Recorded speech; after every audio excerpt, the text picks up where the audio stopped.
of Zen Buddhism in China. Studies in the Lankavatara Sutra. One of the most important texts of Mahayana Buddhism, in which almost all its principal tenets are presented, including the teaching of Zen. Daisetz Teitaro Suzuki. Bodhidharma. Father of Zen Buddhism in China. Studies in the Lankavatara Sutra. One of the most important texts of Mahayana Buddhism, in which almost all its principal tenets are presented, including the teaching of Zen. Daisetz Teitaro Suzuki. Preface. While preparing a second series of essays in Zen Buddhism, the author thought it desirable for the reader to know something more about the Lankavatara than had been sketched out in the first series. To do this he had to study the sutra more thoroughly. And as he was doing so, his interest in it grew stronger and wider. Then, he came to the conclusion that his study of the Lankavatara might be published independently and even prior to the second series of Zen essays.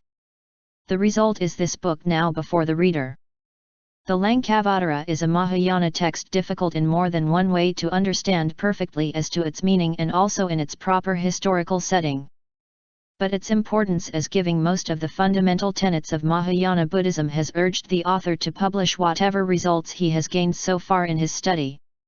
They are no doubt short of being quite satisfactory from a strictly scholarly point of view. But the author's earnest wish is to open the way, if he could so hope, for further study and more thorough-going investigation of the text. Mahayana Buddhism is just beginning to be known in the West. As to the appreciation of its full significance we have to wait patiently for some years yet to come. The first two parts of these 8 treatises were already published in the Eastern Buddhist, but in the present work they have been revised finally and inaccuracies corrected as far as available. The third part is entirely new. As the studies were not planned out as a whole from the beginning but have grown progressively in the author's mind, some repetitions have become inevitable. The second part, dealing with the Lankavatara containing the philosophy of Zen Buddhism, was written first, as it was being revised after its publication in the Eastern Buddhist, Volume 4, NOS 3-4, for 1928. The thought suggested itself that the sutra must be studied also textually, since there are still 3 Chinese and 1 Tibet translations. The result was the first part of the present work, which appeared as an independent article in the Eastern Buddhist, Volume V. The Lankavatara does not belong exclusively to the Zen school of Buddhism, it is also the common property of the Mahayana. When it is studied apart from Zen, some of the important conceptions developed in the sutra, which do not necessarily belong to the philosophy of Zen, are to be expounded, however briefly. Hence the third part of the present studies, entitled Some of the Important Theories Expounded in the Lankavatara. The author has prepared for the benefit principally of his Japanese and Chinese readers a glossary of the Sanskrit technical terms found in the book. This he hopes to be of use in their perusal of Sanskrit Buddhist literature and at the same time illustrative of the methods of the Indian Chinese translators. It is the pleasant duty on the part of the author to acknowledge all the help given him in various ways by the following friends. Mr. Dwight Goddard of Vermont, U.S.A., who typed the whole manuscript while he was staying in Japan last winter. Professor Hokiai Itzumi, who gave valuable information whenever the author met with grammatical difficulties in reading the Sanskrit text. Mr. Bunkyo Sakurabi, who collected facts concerning the Tibetan translations of the Lankavatara. Professor Shizusato Tsuchihira and M.R. Kensei Yakagawa, who read the proofs for typographical errors. The author further wishes most sincerely to thank Ms.L.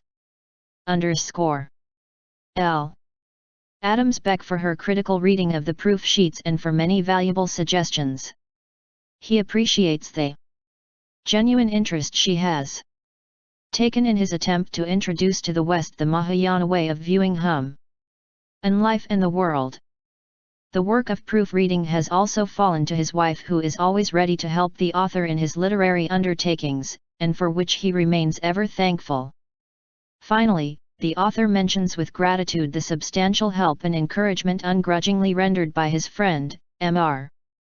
Yakaki Ataka, of Osaka, without whom this work would probably never have seen the light so soon and in such favorable conditions. Whatever merit there is, according to Mahayana teaching, in the production of such a work as this, may be transferred over to the further growth of his spiritual welfare and also to that of all the author's other friends and fellow beings. Daisetz Teitaro Suzuki. Kyoto, September 1922. An Introduction to the Study of the Lankavatara Sutra. 1. The Chinese and the Tibetan Translations. The Lankavatara Sutra is one of the 9 principal Mahayana texts in Nepalese Buddhism. In China and Japan it also occupies an important position in the philosophy of Mahayana Buddhism as containing the doctrines of mind only, Tathagatagarbha and Alayavijnana, and again in the literature of Zen Buddhism. The study of the sutra, however, owing to various reasons has not been very popular. The publication of the Sanskrit text in 1923 by the late Dr. Bunyan-Nanjo has evidently revived the general interest in it, though to a limited extent, which, liberally translated, means a Mahayana sutra called Lankavatara containing the noble orthodox teaching of Buddhism. Lankavatara literally is entering into Laraka, while Lanka is one of the islands in the south of India. It is popularly identified with Ceylon, but scholars are not quite certain about it. Entering probably refers to the Buddha's coming over to the island. The sutra is supposed to have been delivered by the Buddha while staying there. The dialogue takes place between him and Mahamati, who is the chief one of the bodhisattvas assembled there. It is unusual for a Buddhist sutra to be delivered in such an out-of-the-way place as Laraka, a solitary island in the middle of the ocean. Compared, however, with the Avatamsaka, which was given partly in mythical heavens, the Lanka has a more earthy foundation, even when Lt is regarded as preached for the benefit of Ravana, overlord of the Rakshasas. Altogether 4 Chinese translations of the Lankavatara Sutra were made between about A.D. 420 and 704, of which we have at present 3 still in existence. The first, in 4 fasciculi, was by Dharmaraksha, whose title was Master of the Law, Teacher of the Tripitaka, of Central India. This was done from the same text which was later used by Gunabhadra, Bodhirasai and Sikshananda. But this statement is not quite exact. The same text here undoubtedly allows of a wide latitude of interpretation, as we shall know below when a comparative study of the different translations is made. He came to China in 412 and settled in Kutsang, the capital of the northern Liang. He spent 8 years in translating the Mahaparinirvana Sutra in 40 or 36 fasciculi, which he revised 3 times. Though it is not exactly known when the Lankavatara was translated by him, it is likely that the work was taken up after the Parinirvana Sutra, that is, between 412 to 433. He was assassinated in 433 when he was 49 years old. Roughly speaking, the first Chinese translation of the Lankavatara was produced about 1500 years ago. Unfortunately, this is lost. The title was simply, the Lanka Sutra. The second translation, also in 4 fasciculi, which appeared in 443, bears the title, the Lankavatara Treasure Sutra, and the translator is Gunabhadra, the law teacher of the Tripitaka, of Central India. He came to China by sea in -435. On his way the wind ceased, the ship could not sail on, the supply of fresh water was exhausted, and the sailors did not know what to do. The situation, however, was improved by the mystic rites performed by Gunabhadra. For the wind began to blow more favorably and a pouring rain saved them from dying of thirst. Among his translations we may mention the Srimala, Angulimala, Samayuktagama, etc. He died in 468 at the age of 75. The Lankavatara Sutra, which is recorded as having been handed by Bodhidharma to his disciple Huik, was probably this Gunabhadra translation in 4 fasciculi. It is strange that the first translation was lost so early as 700 when the 4th translation was issued. At the time of Tao Xuan's catalogue of Buddhist literature in Great Tiang, which was completed in 664, mention is made of the first one. Ln Fos. 8 of this catalog under the heading. Those sutras which have been translated under the former dynasties and at present are kept among the Tripitaka collection. He refers to the Lankavatara Sutra in 10 fasciculi. Kept in one case, which is evidently that by Bodhirasai. And a little further down there is another entry. The Lankavatara in 4 fasciculi, 2 sutras in one case. This must be the case for the first and the second translations, as they were both compiled in 4 fasciculi.